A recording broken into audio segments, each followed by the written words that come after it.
What's up sa inyo mga kalapatids? Welcome back dito sa Prime Love. So, it's morning time today. Napakalamig mga kalapatids.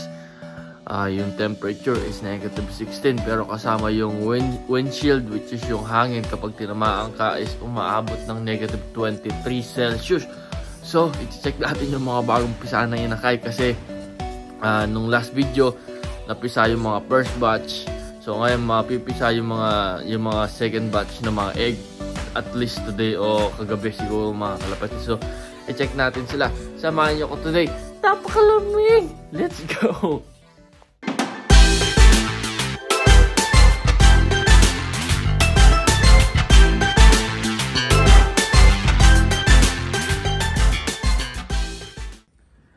Ayan, so medyo madilim pa mga kalapatids sa yung kapaligiran natin, no? So, pasukin natin sila. Ayan. Lamig. Ayan, tsaga-tsaga lang talaga pag nag-iibon kapag malamig. Ito yung mga kalagayan ng mga breeders natin. Sigurado ramdam din nila yung lamig. Ayan, ha. Tingnan yung mga poops nila. Ang gaganda pa. Oh, mga bilog, tsaka solid. Hindi basa. Oh, diba? So, ito yung temperature ngayon, oh. -14 yata niya. -14 dito sa loob ng kulungan. So, ayun, oh, may nahulog na dito na shell ng itlog. Ayun. So, check natin yung mga bagong pisa. I think bagong pisa ito. Tsaka yung mga ibang box. So, tingnan muna natin to kung anong kalagayan nila. Kasi kailangan natin silang i-check araw-araw. 6. Nabasal na hen. Tingnan natin yung mga posisyon niya. Ayan, o. Ayun, o. Healthy. Mabilisan lang mga kalapatids. Ayan, o. Para malimliman ka agad. O. Yung dito naman yung i-check natin. Yun ang yung ina. Nag-survive naman yung ina kay mga kalapatids. O, diba? Kahit napakalamig, nagsusurvive yung mga inakay. Lamig. So ito naman, i-check din natin. I-check din natin lahat kasi lagi ko din chine-check kapag umaga kung maayos yung mga kalagayan ng mga inakay. Ayan, gumagalaw pareho at gusto gumagalaw pareho mga kalapatids. So ito, na-check na. Ito check natin yung Alphonse cross ng Cookman Cannibal. Kung may dalawang ng itlog, may dalawang itlog na, oh. So goods na yan, may dalawang itlog. Mapipisa yan in 2 weeks. Ito naman tayo sa pinakataas na box.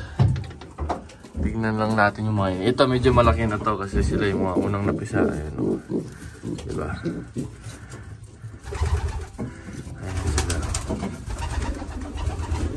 So ayan, lang natin silang malimliman para hindi malamigan. So itong Porsche 911 natin, cross ng Kittle 120. Tingnan natin kung pisa na yung dalawang inakay. Ayan. Pisa na yung dalawang inakay. Nice.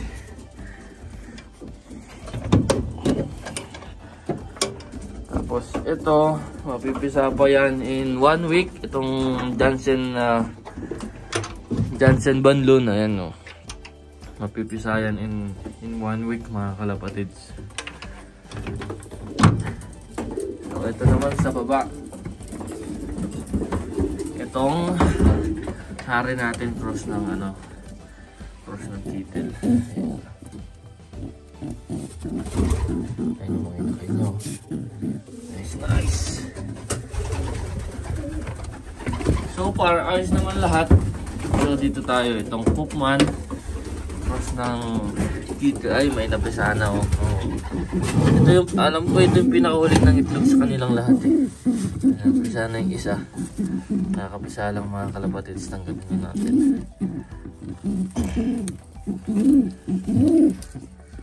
Ito pinagbasagan.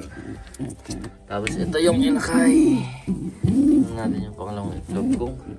Ayun, papisa na rin, may crack na. Ayan. Naku po, lamig! So, tingnan naman natin tong Best Kitten cross ng Red Monkey. Ayan. Mapisa na. Matagal mapisa yung isa. Wala, hindi nakalabas. Patay na itong mga kalapatids. Hindi na lalabas. Tingnan natin. Ayan. So, binasag na natin paikot para tulungan siyang makalabas. Pero pag hindi pa rin siya nakalabas, pero buhay po. Pero pag hindi pa rin siya nakalabas, dyan na lang siya sa loob. Bahala na siya mamatay dyan. Kasi, ayan o, malaki na yung unang papisa niya, pero yung pangalawa, hindi pa rin napipisa. So, tingnan natin yan in 2 hours kung mapipisa. Ito naman, itong Thomas 6. Alam ko may dalawang itlog na to mga kalapatids. Ayan. Dalawang itlog na din, oh. Ayan. Tapos yung pinaka last na check natin itong producer na hen natin. Itong si Lady Kitten. Tingnan natin yung mga painakay niya, no? Lalaki na rin mga kalapatids. So, diba? Healthy. Ganda ng mga poops kahit na malamig. Ayun mga kalapatids, yun lang. Dito sa video na to, chinek lang natin yung mga kalagayan ng mga ibon natin. Kasi this whole week, malamig mga kalapatids. Malamig na malamig. Abot ng mga negative 30, negative 20 na naman yung temperature.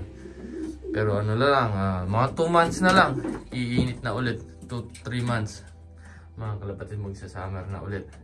Pero ito yung kalagayan ng mga ibon natin, ang gaganda. So, yung hindi na lang napipisa, itong box na to, may tig-isang itlog pa na makakalabas yung inakay. Ito, delikado yung pangalawang itlog kasi 2 days na simula nung nag-hatch yung unang papisa niya. So, hanggang ngayon, hindi pa rin pisa yung isa. So, hindi ko alam kung baka mahina yung inakay mga kalapatids. Pero abangan na lang natin, tingnan natin kung makakalabas dun sa itlog niya mga kalapatids. So, yeah, yun lang ang video natin for today mga kalapatids. So, ayan yung mga barako natin nakalabas. Tapos i-refill natin tong patoka nila maya maya para may fresh lang patoka. Lalo na ngayon malamig mga kalapatids. Malamig yung mga barakuan natin, oh. Ang pupogi, oh. Oh, yung iba lamig pa, oh. Ayan mga kalapatids. So kung nagustuhan nyo itong video, i-like mo, i-share mo. Dito sa Prime Love Pigeon Racing. Nangalapati po tayo dito sa Edmonton, Alberta, Canada. So, Prime Love here from Edmonton, Alberta, Canada. It's so cold. Representing Philippines. Ingat sa inyo mga kalapatids. Stay warm. See you guys next vlog. Bye-bye.